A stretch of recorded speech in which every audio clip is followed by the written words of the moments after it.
Hi, my name is Tim and I'm from Spirit Iron Works. Today we're going to discuss a process called die forging. Okay, it's where a piece in the round is made from iron.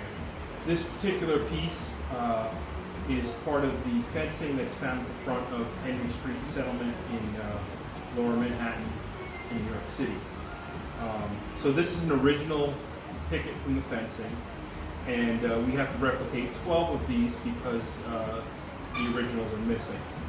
So the first step was to create a turning on our lathe in hard steel.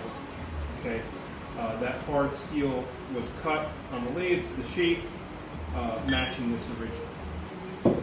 Then we took 2 blocks of steel and heated them up and forged them around the original piece. So it's difficult to see here, but there's an impression between the 2 blocks that will form the finial.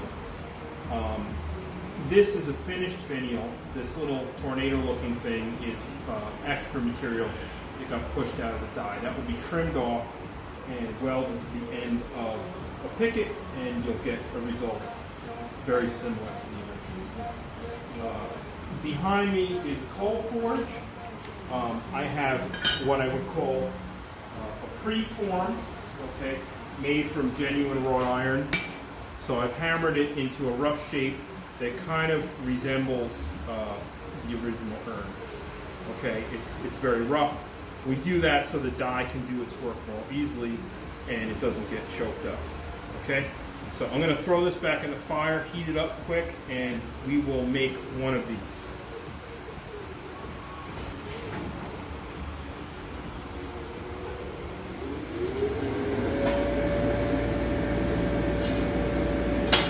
Very important that the metal be heated thoroughly and be quite hot because when it's very close to melting temperature is when it is the most malleable and will shape easily.